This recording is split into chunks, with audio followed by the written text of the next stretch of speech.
And marked official, be sure to pick up your medals at the awards tent just behind our broadcasting tent here, between the broadcasting tent and the finish tower.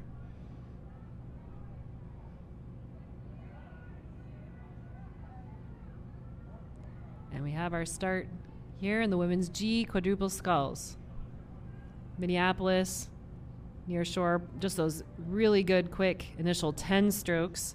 Sarasota County, though, also putting together speed right out of the blocks. But from this morning, how teams progress, the faster combinations should be seated in the middle and then seated out so that we would expect a flying V formation. But sometimes when you've got a crew who knows they may come into the race as an underdog, we'll throw in something spicy, and something spicy is coming out of Minneapolis. Also Sarasota County and San Diego YMCA Rock River. So those are our current top three, not yet to the 250. But at the 250, it looks like it'll be that Minneapolis crew, then Sarasota County. Now I want to see the red shell in the middle. That might be North Suburban in the third place position. Every boat has contact with another on the course. So as they come towards the halfway point, we'll see who starts to pull away from the pack. Minneapolis Rowing Club with 2 entries here in the Women's Masters Open G Quadruple Sculls.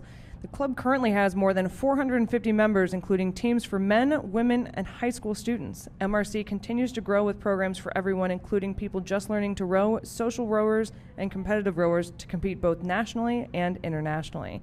And in talking with a couple of their members earlier today, they were saying that they essentially run programming from 5:30 in the morning to 5:30 at night, just continuously, of everything in between, of youth, masters, learn to row, everything. And that just shows how invested the club is in really bringing the sport and celebrating the sport at a bigger level. And fun fact, right, because we're always looking for good fun facts here on the broadcast to spotlight these crews and these athletes, Minneapolis Rowing Club rows on the only gorge along the Mississippi River.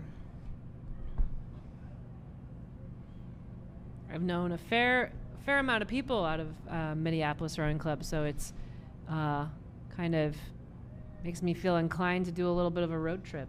Well, you can do a road trip, Grace, because they are in the running for the club points trophies for Masters. They are in second right now behind Atlanta. Atlanta jumping out to 432 points for that first place spot. Minneapolis overtaking Riverfront with 252, Riverfront recapture with 240, and that'll be in the club points trophy for Masters.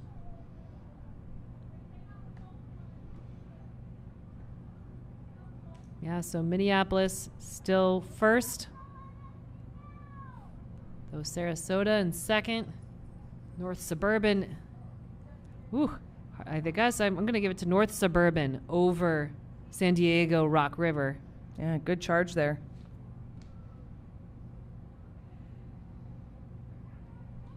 Sarasota County Rowing Club, one of the more efficient teams here. In terms of the efficient team points trophy, they currently sit in second behind Carolina Masters.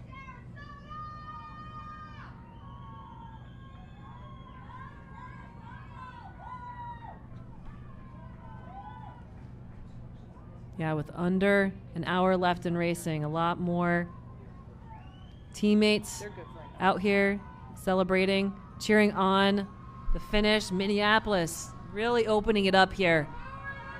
As they hear the fans, they've come past the broadcasting booth.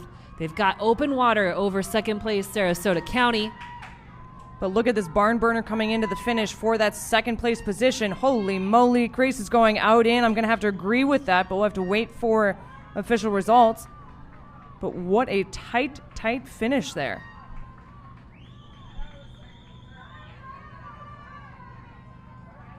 I'm curious to see what the margin was, too. Wow, so about a half a second, Sarasota over North Suburban. God, I love it. I feel like some of the closest races we see, and the Seahorse is back. Yeah. Oh, yeah. We Rockin'. love to see it. We love it. And we're turning right back up to the start of the